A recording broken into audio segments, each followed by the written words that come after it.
Hey, welcome back to the Disney Plus Everyday Challenge, and today we have a special look at Searchlight Pictures' Is This Thing On? If you've ever heard the phrase, it sounds like something a comedian would say, and it's been said many times, what a comedian would say when they tell a joke and nobody laughs, assuming that it's a problem with the equipment, that they cannot hear them tell their very, very funny joke. Well, that's kind of what my whole life is about. But here, this is a 22-minute little documentary behind-the-scenes kind of thing for the 2025 film that came out in December of 2025.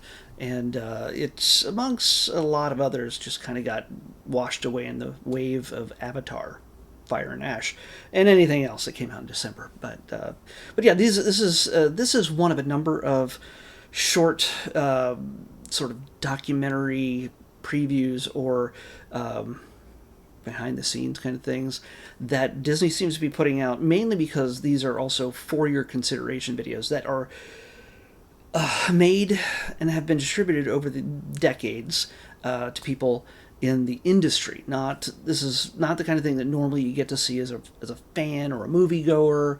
This is something that really points more towards people who are producers and creators within the industry, usually executives and things like that, because they get to vote on who gets to win Oscars. Whether it's as a Best Picture or Best Actress or Best Cinematographer or music or whatever, all these different things, visual effects, all these things get voted on by people in the industry. It's not us, not regular people. We get to do the People's Choice Awards. So, or maybe the MTV Awards, if that still exists. This is, at the very end of this, you'll see it says, for your consideration. In the past, it used to be distributed by VHS tape way back when, DVDs and Blu-rays, and there's other ways of doing it as well, such as giving people a secret code to a special place on the internet where they can watch the film to see something like this, or the actual entire film. Very often there would be text at the bottom that says, "Do not copy. This is property of this studio," in order to keep people, because these are usually released almost exactly the same time, especially at the end of the year, at the same time the movie is in theaters, and you don't want people ripping these off and pirating them and doing all sorts of other things. So this is not a review or a discussion about the movie itself. This is about the sneak peek special look at this. I'm hoping that this ends up on Disney Plus itself, not just on Hulu. Nothing against Hulu, I just don't want it courtesy of Hulu kind of thing, because I only do stuff that's on Disney Plus proper. Just one of my rules. Otherwise, I would never finish this series. And I want to get to the point where I've watched everything on Disney Plus at the point I reach. But I want a day where I run out, and that is coming in the next 5 to 6 months. So, Is This Thing On? Is a special look. Is just really talks about a guy who's having his life kind of fall apart, in love with he has a relationship with the love of his life, and she is quickly not becoming so. She is barely the woman of his week. And he sort of stumbles into a bar, a club in New York City, and finds himself on a stage telling jokes or doing comedy. And he's not a comedian, played by Will Arnett, but he is a very funny man. You know him from Arrested Development, and I'm just saying the nerdy stuff that I know him from. He's the voice of Lego Batman, and he's done so many other things. He's done so many other animated voices and other characters, and his wife is played by Laura Dern. Again, nerds like us know her mainly from Jurassic Park, and, she's done a ton of other stuff, but I can't get it in my head right now. Bradley Cooper shows up in this also, but he's also the director, the writer, and the producer of the film, so, yeah, he gave himself a part. There's a bunch of other people that you'll recognize throughout this. It's really just sort of you get to sort of dive into the world of stand-up comedy. There's plenty of comedians you'll recognize. You'll probably even recognize the place where they filmed a lot of this, which was in the Cellar. It's a club in New York City. And if you've ever seen a stand-up comedian, more than likely, nearly all of them have had to pass over that stage. And either embarrass themselves to wonderful success, or you don't know them at all. So yeah, it's basically it's a just a lot of stand-up comedy through this, but it's mixed with the tragedy of a man who's just sort of kind of dealing with his life as it romantically falls apart to a certain degree. And can he resolve the differences, the conflicts, and everything else? And does it inform his comedy as it gets worse?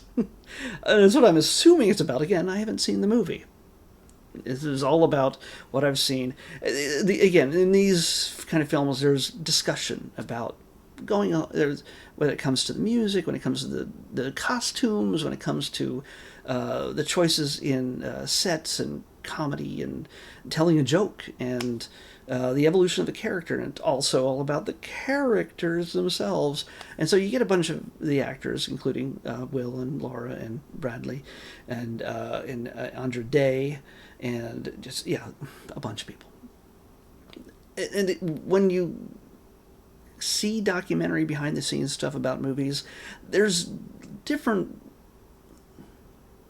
conversations that happen. When it's for the public, or people who say, hey, come out, see our movie, there's a certain language, there's a certain tone that is a certain way it's edited, even in how those kind of documentaries are presented. There's also a different voice when it comes to talking to people within the industry, using terms and references that only they would understand. And this definitely leans a little bit more towards the industry rather than the moviegoer. So if you can handle that, because sometimes it feels a tiny bit pretentious, and it's in everything. Again, it's speaking the language of filmmaking over the language of film watching. They need to sell you a product to make you put your butt in a seat and eat some popcorn while you do it.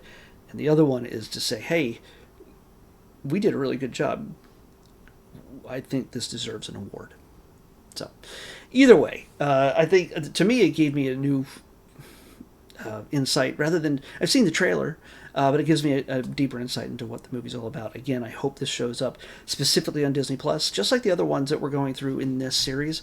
I have one more to go tomorrow before I finish this run, and I would like to just, I want to do as many things as I can on Disney Plus, and that's why I'm doing these. And there's a chance that these might not show up on Disney Plus before my series ends. So I wanted to at least acknowledge them. That if my series ends before these actually end up on Disney Plus, well, then I'm going to have to find another way to watch them.